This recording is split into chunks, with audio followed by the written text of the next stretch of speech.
Hello दोस्तों, welcome to IT वाला YouTube channel. हमारे इस यूट्यूब चैनल पर आप सभी लोगों का एक बार फिर से स्वागत है। अगर आप चैनल पर नए हैं तो चैनल को सब्सक्राइब जरूर कर लें। दोस्तों, आज का जो वीडियो होने वाला है वो वीडियो थोड़ा सा डिफरेंट है।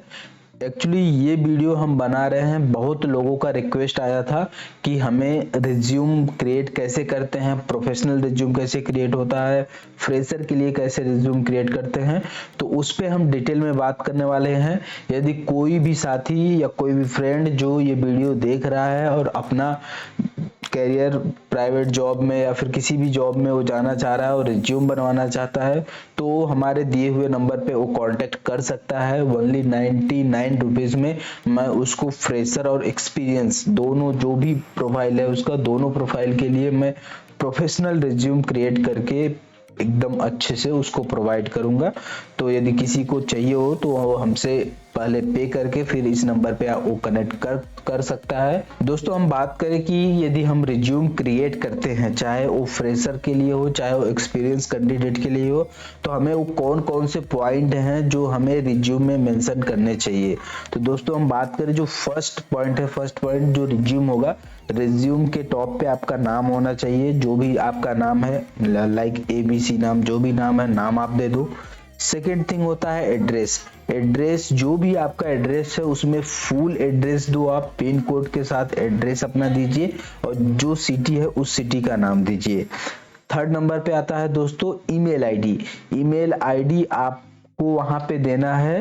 एड्रेस के नीचे ईमेल आईडी जब आप दे रहे हो तो इस बात का ध्यान रखो कि जो ईमेल आईडी है वो email ID professional email ID होना चाहिए। ऐसा नहीं कि बहुत लोगों का जो ईमेल आईडी होता है बहुत अजीब वो टाइप से होता है। जो रिक्रूटर होते हैं या जो HR होते हैं वो एक बार में देखते हैं, उनको समझ नहीं आता या फिर उस चीज को नोट डाउन करना पड़ता है, तो उसमें प्रॉब्लम होती है। तो आप कोशिश करें कि आपका जो जीमेल आईडी है वो जीमेल आईडी वेल प्रोफेशनल होना चाहिए। उसके बाद दोस्तों आपको उसके नीचे कांटेक्ट नंबर देना है। कांटेक्ट नंबर आपको अपना मोबाइल नंबर दे देना है। जो नंबर करंट में आपके पास एक्टिवेटेड हो, चल रहा हो, वही नंबर आपको वहां पे नोट डाउन कर देना है।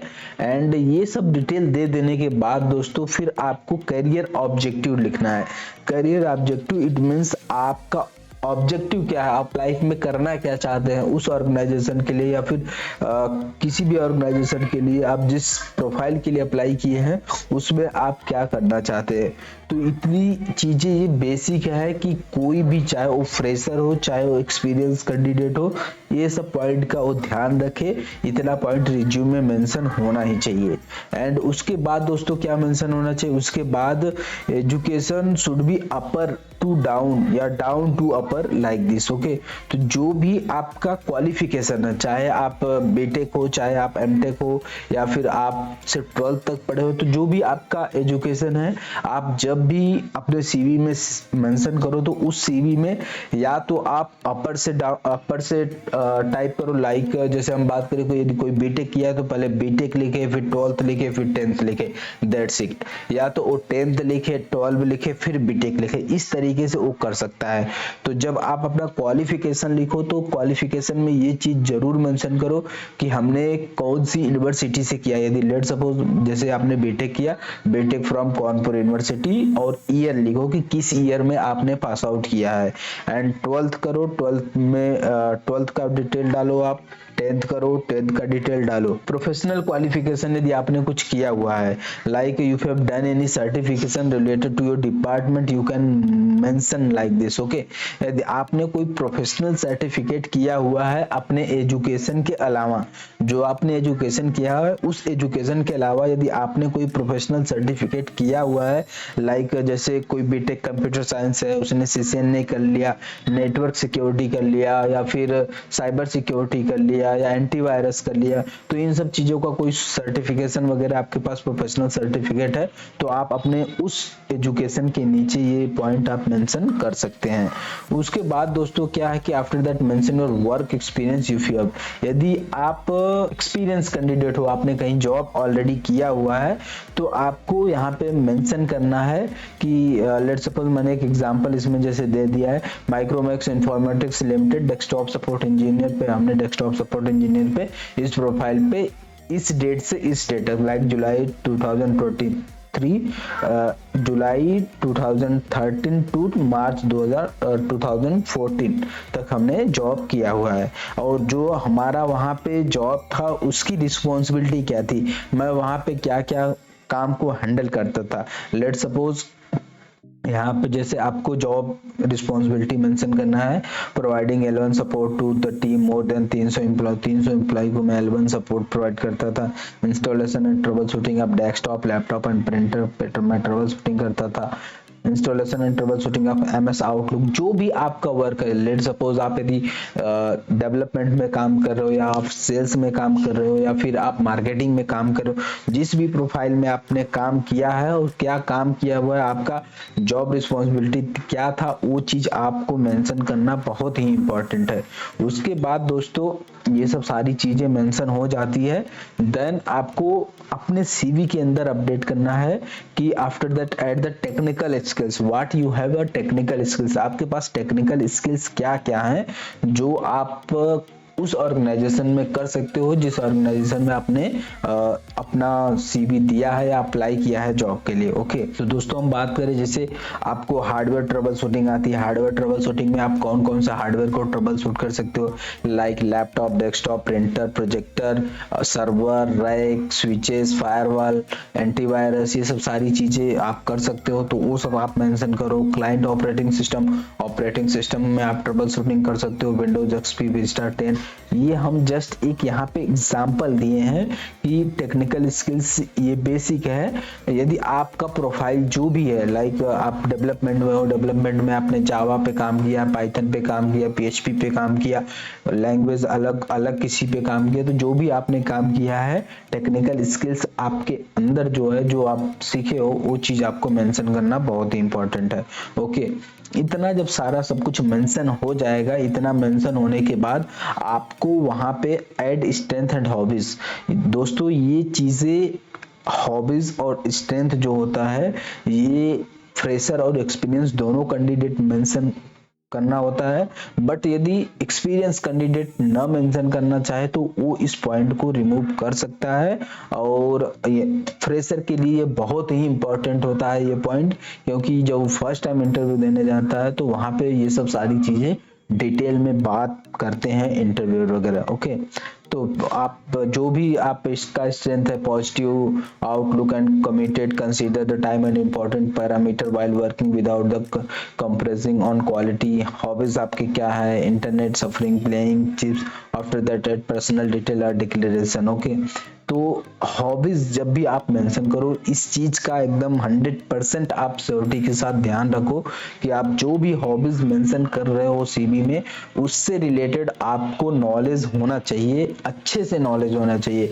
बहुत लोग होते हैं कि हॉबीज मेंशन करते थे, खासकर मैं ये बात फ्रेशर के लिए बोल रहा हूँ कि I am reading book, I am interesting internet suffering, playing game, reading book something. तो वहां पे इंटरव्यू वगैरह पूछता है कि लेट सपोज आपने जैसे रीडिंग बुक डाल दिया, वो पूछ लेगा लास्ट आपने कौन सा बुक रीड किया था, उस बुक को किसने लिखा था, किस ईयर में वो लॉन्च हुआ था। तो जो भी आप हॉबीज पकड़ो, उस हॉबीज में आपके पास डिटेल में होना चाहिए कि आपने जो हॉबीज मेंशन किया है वो हॉबीज आपसे रिलेट कर रहा हो। तो जो एक्चुअल हो वही लिखें, तो आई थिंक आप बहुत अच्छे से समझा भी पाएंगे और आप रिलेट भी कर पाएंगे, आंसर देने में आपको इजीली रहेगा। इतनी सारी चीजें हो जाने के बाद दोस्तों आपको क्या करना है कि हॉबीज वगैरह ऐड करने के बाद आपको पर्सनल प्रोफाइल ऐड करना है। पर्सनल प्रोफाइल में लाइक आपका फादर का नेम क्या है, डेट ऑफ बर्थ, आपका डेट ऑफ बर्थ क्या है, नेशनैलिटी क्या है, लैंग्वेज आप कौन कौन से जानते हो, लाइक हिंदी, इंग्लिश क्या जानते हो, and permanent address. Permanent address it means आप जिस भी टाउन में हो, लाइक आप दिल्ली में हो, मुंबई में हो, बेंगलोर में हो, चेन्नई में हो, जहां पे भी हो, वहां पे करंट में अभी आप किस एड्रेस पे रह रहे हो, उस का मकान नंबर, उसका एरिया का नाम, पिन कोड के साथ आपको डिटेल देना है। ये सब हो जाने के बाद दोस्तों आपको डिक्लेरेशन देना है कि I have declare that information furnish above correct and to the best of my knowledge, कि हमने जो भी चीजें सीवी में मेंशन किया हुआ है वो सब सारी चीजें हमें अच्छे से सारी चीजें हमने वेरीफाई कर ली कि इतनी सारी चीजें हमें आती है। और फिर आपको नीचे date, time, place and right side में आपको अपना नाम देना है। तो जो डेट होगा, डेट आप जिस डेट को इंटरव्यू देने जा रहे हो उस वहाँ पर डेट आप मेंशन कर दो, टाइम डाल दो, जो भी टाइम होता है टाइम डाल दो। यदि टाइम का पॉइंट आप हटाना चाहते हो तो टाइम का पॉइंट आप हटा सकते हो। प्लेस भी यदि आप हटाना चाहते हो तो प्लेस भी हटा सकते हो, बट डेट और नेम होना चाहिए। नेम के नीचे आपको साइन करना है।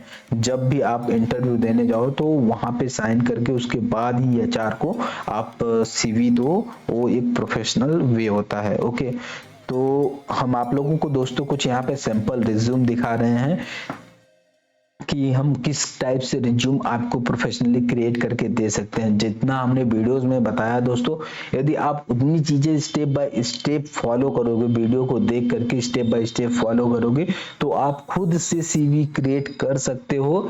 इन केस आपको सीवी क्रिएट करने में प्रॉब्लम हो रही है, फर्स्ट टाइम आप सीवी बनवाना चाह रहे हैं, चाहे आप फ्रेशर हैं या एक्सपीरियंस हैं, तो हम आपकी उसमें हेल्प जरूर करेंगे। बहुत ही प्रोफेशनल लेवल का रिज्यूम आपको बना के देंगे, चाहे आप किसी भी प्रोफाइल का हो, किसी भी डिपार्टमेंट के हो, सेल्स के लिए हो, बिजनेस के लिए हो, नेटवर्किंग के लिए हो, डेवलपमेंट के लिए हो, किसी भी प्रोफाइल के लिए, तो ये वेल प्रोफेशनल रिज्यूम हम आपको क्रिएट करके देंगे, बट वो चार्जेबल होगा।